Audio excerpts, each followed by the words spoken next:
What's up, PGA fans? Welcome to this week's installment of Under Par, presented by the Fantasy Boutique. I'm Josh. My friends call me TTR. Me and my posse at Team Boutique are here to make sure your fantasy PGA game is scored under par. You can find me on Twitter at Tannery TX Ranger, so don't be afraid to drop me a question or a line. While you're there, go over to @DFS Boutique and subscribe to get all kind of useful DFS tweets and such. This week we are attacking WGC Bridgestone. It's going to be a little different due to there not being a cut, so everyone will play on the weekend. With that being said, we're going to need to find the guys who will finish high on the leaderboard. Like every week, I'll give you 5 plays that I like, 2 top tier guys, 2 mid-price guys, and 1 value sleeper call. Let's go ahead and recap last week's plays before we get into this week. Out of the 5 picks last week, we had 3 great plays, 1 somewhat decent play, and 1 bust. The great plays included Ian Poulter, which finished 3rd place, and he was only 11% owned in most GPPs. We also had Ches Reavie, he was a little chalky, as I mentioned, but he finished T23rd. And then we also had our sleeper value pick, Rory Sabatini. He was only 2% owned in everything all the GPPs that I saw, and he finished T23rd as well. Our so-so play was Matt Kuchar. He finished 10 under par and T32, but it wasn't really what we were looking for out of Cooch. Now, he had a few dizzy spells on Thursday and never really reached his full potential. And then we also had 1 bust, which was Adam Hadwin missing the cut. Hadwin just can't seem to find his game, and, I hope everyone went light on him as we recommended. We will not be playing him until he finds his game again. Now, before we get into this week's pick, make sure you come check out dfsboutique.com to fully tailor your game. For only 16 cents a day, $5 a month, you get access to all the stats, our outstanding research, and the Team Boutique community. It's only $5 a month and includes all DFS sports. With that being said, let's get into the golfers. And remember, don't squat with your spurs on. So our first pick this week is Rickie Fowler. He's 10,600 on DK, 9,000 on FanDuel. Now, Fowler is due for a win. He is coming off finishes of 22nd, 9th, 3rd, and 5th in his last 4 events.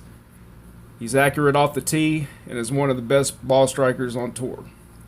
He also has some of the best course history of anyone in the field, with 2 10th place finishes in 2016 and 15, an 8th place finish in 2014, 21st in 2013, and then a 2nd place finish in 2011.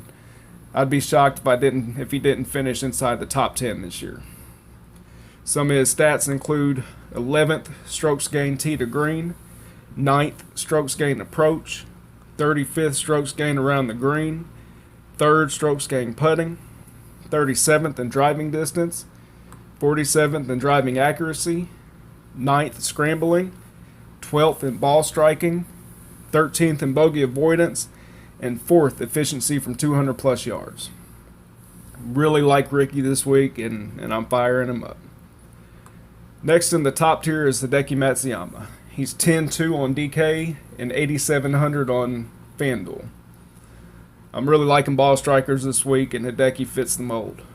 He's coming off a 14th place finish at the Open Championship, another 14th place finish at Dubai Irish Open, and a 2nd place finish at the US Open. He's made all but 1 cut this year and has 4 top 10s.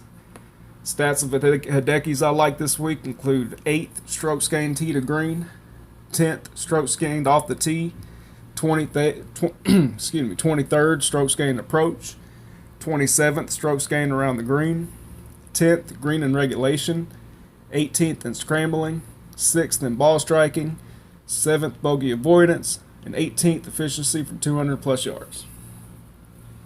Love me some Hideki. Now moving on to our mid-tier guys. First one on the list is none other than Daniel Berger.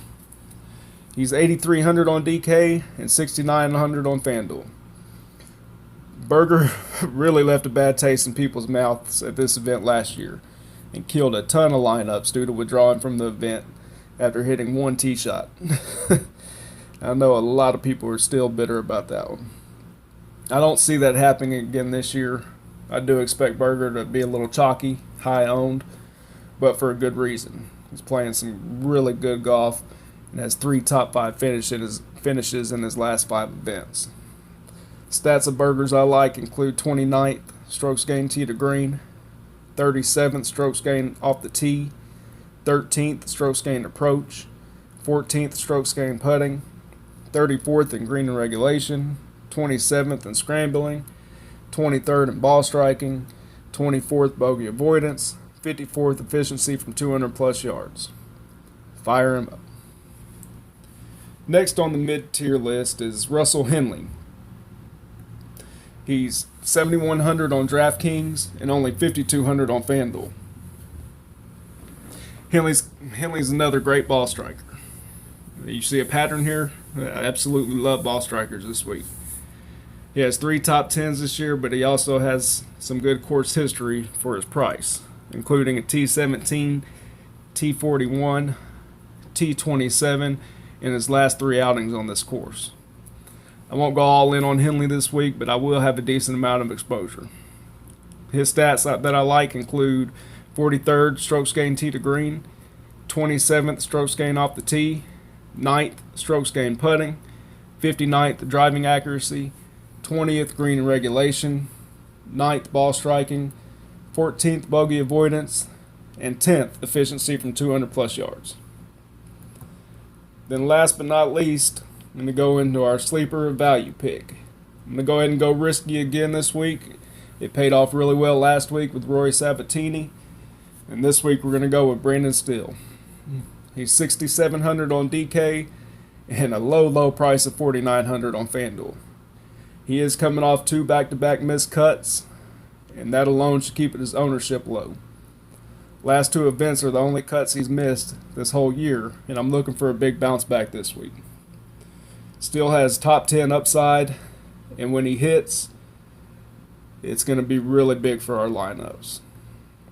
His stats include 21st strokes gained tee to green, 40th strokes gained off the tee, 48th strokes gained approach, 31st strokes gained around the green, 33rd in scrambling, 28th ball striking, 31st bogey avoidance, and 33rd efficiency from 200 plus yards. Really liking his stats this week. Hopefully he can put on a show and help us win some money. So fantasy golfers, these are just merely 5 of the players I'll have exposure to this week. Don't forget to come join dfsboutique.com to get our full player pool, our spreadsheets, and access to our Slack group where we talk sports all day long. I wish you all the best of luck this week and can't wait to see how well Team Boutique did. Thanks for watching Under Par. I'm TTR, making sure your bankroll goes far. Signing out.